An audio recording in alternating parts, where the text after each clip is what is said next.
Now, from Wish TV, your local news source, this is All Indiana Politics.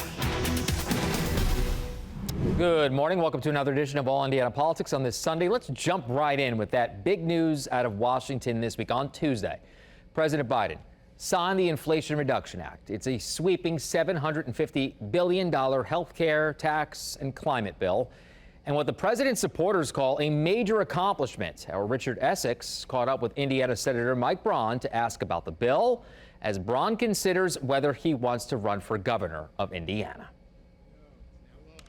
Very first question, the Inflation Reduction Act, what's the impact so far?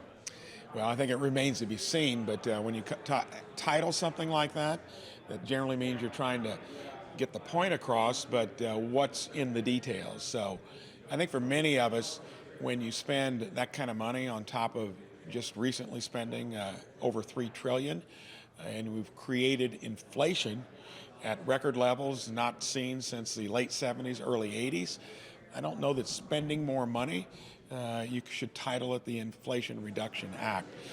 You got to remember too, I've been there 3.5 years, and be careful when you look at these bills. All the spending is front-loaded. Most of the revenue that you're supposed to raise that pays for it generally comes in the tail end.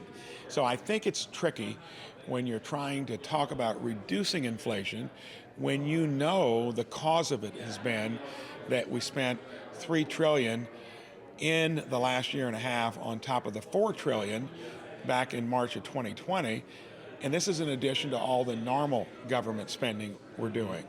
We know what caused inflation, and it was government spending and shutting down the productive side of the economy. And the results speak for themselves. So I think this is more trying to convince the public that some of the things they're wanting to do, it was mostly on climate. The rest of it was on paying for Obamacare stuff. And I've been the loudest senator on trying to reform health care. Just doing it in ways that don't involve more government spending, creating the inflation, maybe fixing the underlying problems. Let's switch gears to the affidavit that a lot of Republicans have been wanting to see the whole thing, and some have wanted it to be kind of kept secret or kept redacted. Yep. The judge has given the DOJ a week to produce something. Yep. What do you think's going to be inside of that? This is interestingly getting support from both ends of the spectrum. And I am always one that believes in 100% transparency. I think if you don't have that in government, regardless of which side of the aisle you're on, you're trying to hide something. So this was unprecedented to do this. They know because they've agreed to do some things that explain it to the American public. And yes, it's going to come out sooner or later. And since this has become such a high-profile issue, and it's getting support from the right and the left, and it's starting to become more even into the middle, we need to see it sooner rather than later. What do you think about former Governor, former Vice President Pence's statement that he might testify? I mean, he is free to do whatever he wants, and all I can tell you is that we should respect law and order. I mean, they've got, I'm here talking about agriculture, between farmers and law enforcement, two very tough jobs. I think the confusion is you got to make sure, and I think Pence and Trump are wanting to take care of rank and file, but I think one is disregarding maybe leadership in agencies, and Trump might be wanting to hold them accountable. So I think you got to be careful, because all of us, and I think that's on both sides of the political spectrum, are always going to be for rank and file, especially when it comes to jobs like military, police, even farmers at the rank and file level. Any issue. Leadership is a different case, and I think that all get flushed out over time as well. Since you brought it up, you're at the fairgrounds, Yep. and you were talking agriculture, and your name has been tossed around as a possible candidate for governor. And I'm surprised it took that long to ask, but anyway, soon after I got elected senator, I ran a business for 37 years. I am one that, as a Republican, weighed in on high cost of health care, started the Climate Caucus. I think we have to be a party that we're for something, not just the party of no. Whether I run for Senate again or whether I entertain that. I'm going to be for somebody that wants to promote clearly, transparently what we need to be for, and then use my entrepreneurial skills as not a career politician, but somebody that has gotten things done in the private sector, 3 years as a legislator, and I'll make that decision probably early next year. What will trigger your decision to run for governor or not? I mean, it's going to be accumulation of everything I've learned as the senator that got the most legislation through as a Republican in 2021, understands the system, big and in the details, compared against the time it takes to have real authority there. When you're one of 100, when you know you might be able to get more done back home in your own state. I'll have to weigh those two and come up with what I think makes sense for me, my family, and Hoosiers in general. Sounds like you're kind of leaning that way. Well, you said that. I'll take that comment along with all the others I get. All right, we'll see what happens. Hey, we're now less than 1 month from Indiana's near total ban on abortion taking effect. And this week, for the first time, we hear Governor Eric Holcomb explain his decision to sign it and why he thinks there's still more to come. This is an ongoing issue. It's been an issue for 50 years. I suspect it'll be an issue for 50 years to come. It will be affected by decisions in courthouses, in legislative state houses, in Congress, in the federal administration. This is to be continued. And what I always sought and will continue to do is try to reflect not just respect, but a civil discussion of this issue on which the spectrum is at odds over the very definition of life. And I don't know of anything more important or anything more near and dear to folks, regardless of what end of the spectrum you're on. And so my counsel would be going forward that we continue to have civil, respectful, thoughtful discussions. And if there's changes along the way, I said I believed it was progress. Some people believe it was the opposite of progress. Some people believe that it was not enough progress. And I respect that, honestly. And but I would just encourage folks to be very respectful. The only one thing I didn't particularly care for during the special session on this topic was the way some folks tried to appeal to others. And I think kind of yelling and screaming and threatening is counterproductive to one's own cause. And I think you can probably tap into and change hearts and minds if your opinions are more persuasive and compelling in a civil way. Is it right to only give a victim of rape or incest 10 weeks to decide whether or not she's going to keep This is part of the progress and part of the progression of this very topic. And you could pick any week, any day, and argue on that day. But this was, in my opinion, progress. I do believe this is to be continued. Given the amount of discontent we heard from Hoosiers on both sides of the abortion debate, how did you arrive at the decision to sign the bill so quickly? Well, I told the legislature I wasn't going to dither. I said if this met my threshold of making progress, as maybe imperfect as it was, that I was going to sign it. I said that very early on. I didn't just say it to the legislature. I said that very early on with respect to the process. It wasn't the reason I called a special session, as you all know, but it was an issue of some urgency to members in the General Assembly. And when it met that threshold, I signed it. You say progress. Progress towards what? What, in your mind, in your opinion, should be the end goal of this work? The bottom line is that it's progress towards valuing the sanctity of life and expressing it through law. When you said progress toward protecting life, does that mean you join some of your fellow Republicans in wishing that the rape and incest exceptions were not included in the final bill? It means that we made progress, and it met my threshold of progress. And we'll take the next hypothetical in the months and years ahead, the next session and the next session and the next session. This will far outlive my tenure.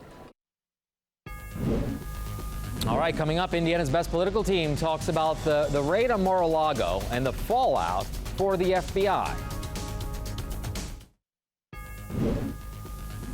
And welcome back to All Indiana Politics on this Sunday as we welcome back Republican Whitley Yates and Democrat Brian Gaddy. Good to see you both.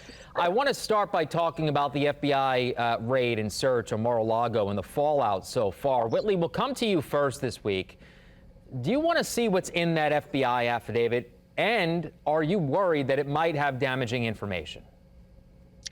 No, I don't. I'm not worried that it might have damaging information. I think that there's not going to be enough information to constitute what happened at Mar-a-Lago.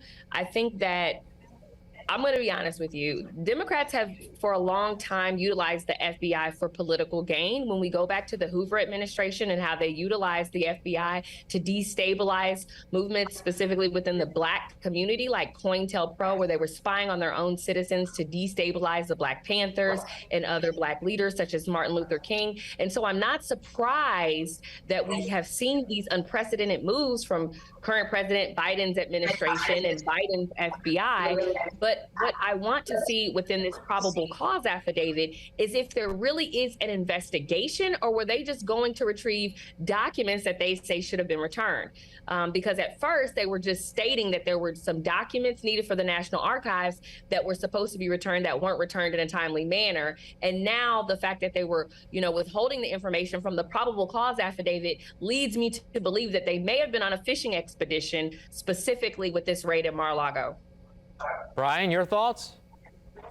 Well, you don't see any other presidents having their homes searched or raided, and actually the proper legal term is search. No one has conducted an FBI search at Jimmy Carter's house or Bill Clinton's or George W. Bush's or Barack Obama's house.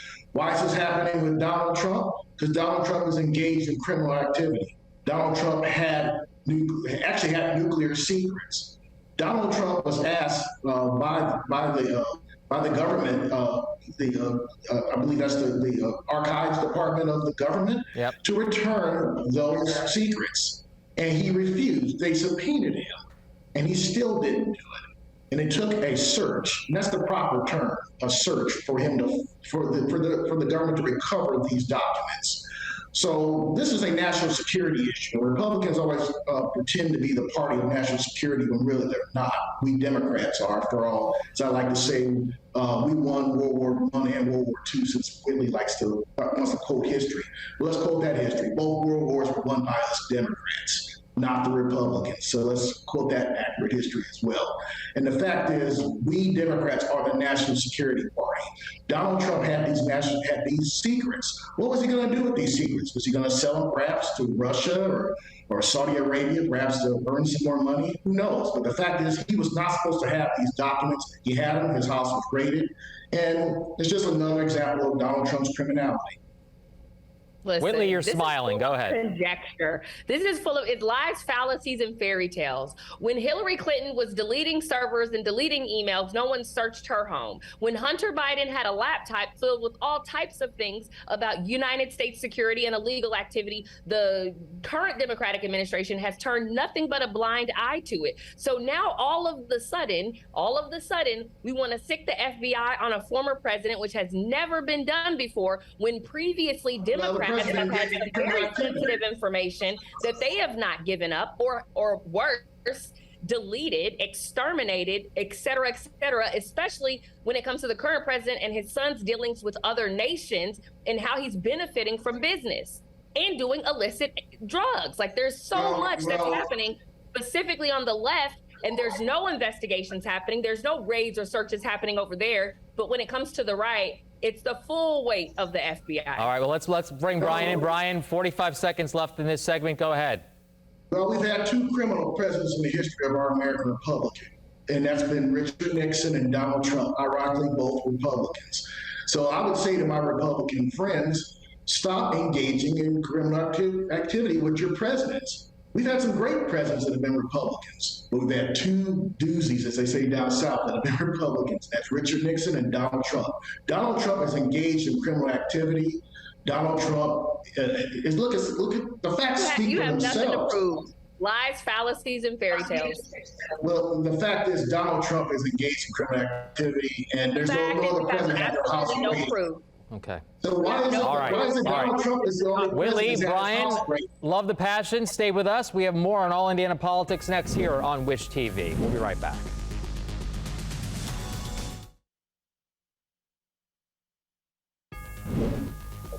And welcome back to All Indiana Politics. Whitley and Brian back with us again. Thank you for staying with us. Let's talk midterm elections now, guys, because we're seeing new numbers suggesting that Democrats are gaining some momentum for the midterms.